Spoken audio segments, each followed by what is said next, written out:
Hello friends, आप सभी का स्वागत है। तो फ्रेंड्स, बात करेंगे इस वीडियो में क्रिप्टो मार्केट न्यूज़ के ऊपर। अभी के टाइम पे मार्केट में जो बड़ी अपडेट्स होगी उससे कवर करने वाले हैं। तो फ्रेंड्स, एक साइड में आप टेलीग्राम चैनल देख रहे हो तो इसे आप कर लो फटाफट से ज्वाइन। आपको मिलेगी डिस्क्रिप्शन में लिंक और मिलेगा चैनल के अबाउट सेक्शन में लिंक। दोनों जगह से जहाँ से ठीक लगे वहाँ ज्वाइन करो। लिंक नहीं काम करती है तो आपको YCE और यूट्यूब लिखना है अपने टेलीग्राम के सर्च बॉक्स में जाकर। उसके बाद से सर्च करने पे मेरा यही चैनल आपको दिखने वाला है, जिसे आप कर लोगे ज्वाइन करने से बेनिफिट ये है कि मार्केट में कोई भी अपडेट आती है, बड़ी या छोटी, मतलब किसी भी तरह की इंपॉर्टेंट वाली, तो इंस्टेंट अपडेट मिलेगा। वीडियो बनाना, आप तक पहुंचाना, अपलोड करना, ये लंबा प्रोसेस है, बट यहाँ पे काफ़ी जल्दी सब कुछ हो जाएगा फटाफट। उसके अलावा मार्केट से रिलेटेड आपको इन्फॉर्मेशन, नॉलेज, अर्निंग की टिप्स, सजेशंस, बहुत सारी चीज़ें वहाँ पर ऐड की जाएगी समय के साथ में। और भी आने वाले टाइम पे बहुत सारी फीचर जो है मैं आप सभी के लिए लाऊंगा अपने इस टेलीग्राम चैनल पे, ताकि हम सभी एक साथ मिलकर काफ़ी कुछ सीख सके, समझ सके। तो चलो फ्रेंड्स, इसे फटाफट से आप ज्वाइन कर लेना। अब हम लोग आते हैं न्यूज़ पे। तो फ्रेंड्स, बात करें fear and greed index meter की, तो फ्रेंड्स आप देख सकते हो आज के दिन ये जो मीटर है 14 पर है, मतलब सब सिनारियो सेम है, अभी भी एक्सट्रीम लेवल वाला फियर बना हुआ है। तो चलो अब चलते हैं ओवरऑल मार्केट कैप पे, उसके बाद से न्यूज़ की तरफ चलेंगे। तो फ्रेंड्स, बात करें हम लोग ओवरऑल मार्केट कैप की, तो आप यहाँ पर देखो 1.22 ट्रिलियन देखने को मिल रही है, और वहीं यहाँ पर देखो तो 2.54 जो है अभी टाइम पे, मतलब 2.5% की गिरावट है। और यहाँ पे प्राइस की बात करें तो आप देख सकते हो बिटकॉइन इथेरियम जो है 30,000 के नीचे, बिटकॉइन इथेरियम आपको 1800 के नीचे में भी चल रहा है। तो फ्रेंड्स, बात करें हम लोग सबसे पहले वाले न्यूज़ के ऊपर, तो यहाँ पर एल सल्वाडोर के जो ट्रेजरी मिनिस्टर हैं उन्होंने बोला कि जिस तरह से यूक्रेन रसिया की कॉन्फ्लिक्ट चल रही है, आपस में विवाद चल रही है, उस कारण से बिटकॉइन की जो प्राइस है वो बाधित हुई है। और वोल्केनो जो बॉन्ड है उनके यहाँ पे जिसे वो लोग लॉन्च करने वाले थे वो अभी भी होल्ड पर है। तो फ्रेंड्स, अब नीचे आएंगे और थोड़ी सी डिटेल्स में बात करेंगे। तो फ्रेंड्स, यहाँ पर ये नाम है आपको जो ट्रेजरी मिनिस्टर है आपको एल सल्वाडोर के, जिनका ये नाम देख सकते हो। इन्होंने एक्सप्लेन किया कि जो अभी कॉन्फ्लिक्ट चल रहा है कहाँ पे, तो जैसा कि मैंने पहले ही बोला, आप देख सकते हो यूक्रेन और रसिया के बीच में, इसके कारण से जो बिटकॉइन की प्राइस है ये इंटरनेशनल मार्केट पे, मतलब इस पे इन्फ्लुएंस पड़ा है। किसका? तो कॉन्फ्लिक्ट का इन्फ्लुएंस पड़ा है इसके ऊपर, बिटकॉइन के प्राइस के ऊपर, और ये बाधित कर रहा है इसके प्राइस को। अब इसी सब के कारण से इन्होंने कहा कि जो हमारे यहाँ पे जो वोल्केनो बॉन्ड है वो अभी तक हमने इसे इशू नहीं कर पाया है, इन्हीं सब कारण के वजह से, which are to finance the construction of the bitcoin city. जिसके वजह से क्या करना था इनको, तो अपना जो बिटकॉइन सिटी है उसकी कंस्ट्रक्शंस को करना था, जिसको इन्होंने अनाउंस किया था अब लास्ट ईयर में। किसने? तो प्रेसिडेंट ने वहाँ के। तो इनका मेन रीजन है कि ये जो कॉन्फ्लिक्ट है इस कारण से इनका जो काम काज है, मतलब जो बिटकॉइन का वोल्केनो बॉन्ड था ये आपको होल्ड पे चला गया, बिटकॉइन सिटी है इसके कारण से उस पर भी मतलब थोड़ी सी दिक्कत आई है। तो यही सब चीज़ें इनका कहना है इस न्यूज़ में, और कुछ खास नहीं है। और यहाँ पर करता हूँ मैं इसे हाईलाइट, इसे आप देख लो। उसका से बढ़ते हैं फ्रेंड्स अगले न्यूज़ के लिए। तो फ्रेंड्स, बात करें इस वाले न्यूज़ के ऊपर, तो आप यहाँ पे देखो, यहाँ पर बोला जा रहा है जो न्यूयॉर्क की बिल है जो कि एम करती है, जिसका उद्देश्य है कि वो इस्टेब्लिश करे जो बिटकॉइन माइनिंग है उस पर रोक को स्थापित किया जाए, उस पर रोक लगाया जाए।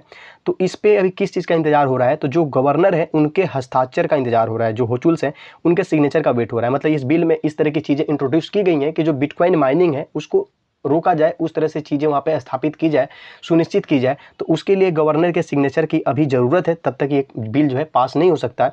तो यही चीज़ें शायद यहाँ पे लिखी हुई है। तो अब थोड़ा सा नीचे आएंगे तो यहाँ पर देखो जो स्टेट ऑफ न्यूयॉर्क है इसने क्या किया है, तो एक बिल को पास किया है जो कि एक मोरेटोरियम जो है पूरा रखता है, और इसमें जो है specific type of cryptocurrency mining operations के बारे में चीज़ें जो इंक्लूड की गई हैं, जो कि क्या करेगा, तो कार्बन बेस्ड एनर्जी सोर्सेज को लेवरेज करेगा।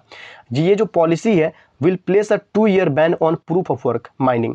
अब जो प्रूफ ऑफ वर्क माइनिंग है इस पर लगभग 2 साल के लिए ये जो इनकी पॉलिसी है ये बैन लगाएगा, अगर इसको पास किया जाता है, मतलब पूरी तरह से पास हो जाता है। तो if the assembly bill is approved by New York governor, अगर ये जो बिल है अगर किसके द्वारा अप्रूव कर दी जाती है, तो असेंबली बिल जो है आपको अप्रूव कर दी जाती है न्यूयॉर्क के गवर्नर के द्वारा, तब जाके इसमें इस तरह से मतलब चीज़ें गाइडलाइन बनाई गई है कि 2 साल तक जो है प्रूफ ऑफ वर्क जो क्रिप्टो माइनिंग है उसके ऊपर से रोक लगा दिया जाए।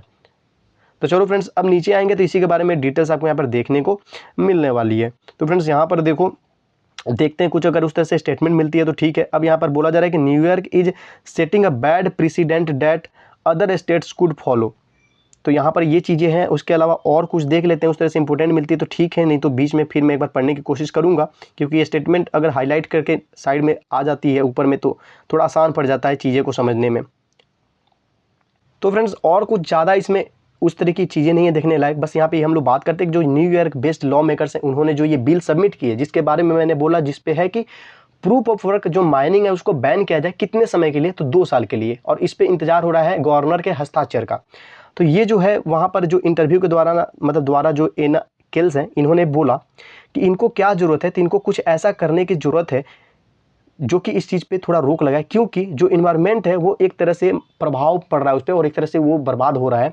और इन्होंने बोला फिर से स्ट्रेस देते हुए, जोर देते हुए कि जब ये अपने बेड पे जब ये लेटती हैं या सोने के लिए जाती हैं तो ये अच्छे से सो नहीं पाती हैं। तो इस तरह की चीज़ें हैं यहाँ पर, जिस कारण से उन्होंने इस तरह के बिल जो है इसे मतलब इंट्रोड्यूस किया है। तो चलो फ्रेंड्स, अब बढ़ते हैं हम लोग अपने अगले न्यूज़ के लिए। और यहाँ पर देखो, अगर जाते जाते तो यहाँ पर कुछ ग्लोबल वार्मिंग वगैरह और यहाँ पर CO2 के मतलब जो लेवल है या कितनी परसेंटेज है उसके बारे में कुछ कुछ चीज़ें यहाँ पे लिखी गई। यहाँ पे कार्बन इमिशन देखो 85% तक रिड्यूस किया जाएगा 2050 तक। इस तरह की चीज़ें मतलब आपको ग्लोबल मतलब देखा जाए तो इन्वायरमेंट के रिलेटेड इस चीज़ में शायद बहुत सारी चीज़ इन्होंने फोकस किया है क्लाइमेट को, गोल को देखते हुए, और इसी बिहाफ पे इन्होंने इस बिल को इंट्रोड्यूस किया है।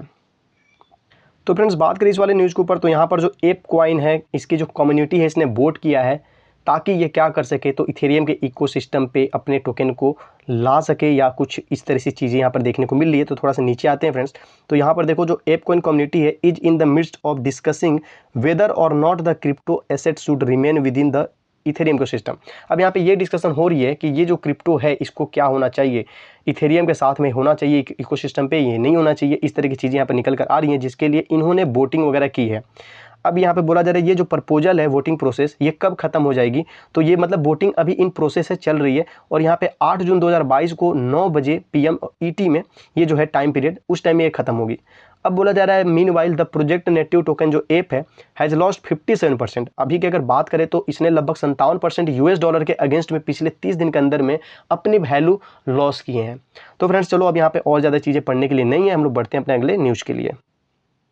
तो फ्रेंड्स, यहाँ पर बात करें इस वाले न्यूज़ के ऊपर, तो जापान ने अडॉप्ट किया है लेजिस्लेशन ताकि वो इस्टेब्लिश कर सके किस चीज़ को, तो स्टेबल कॉइन्स के लिए लीगल फ्रेमवर्क जो है उसको स्थापित किया जा सके। तो फ्रेंड्स, अब थोड़ा सा नीचे आएंगे तो यहाँ पर देखो बोला जा रहा है the parliament of Japan has approved a draft law, कि जो पार्लियामेंट है जापान के अंदर का उसने अप्रूव किया है एक ड्राफ्ट लॉ जो कि क्या करेगा या किस चीज़ पर है, तो to regulate stable coins in the country and protect investors.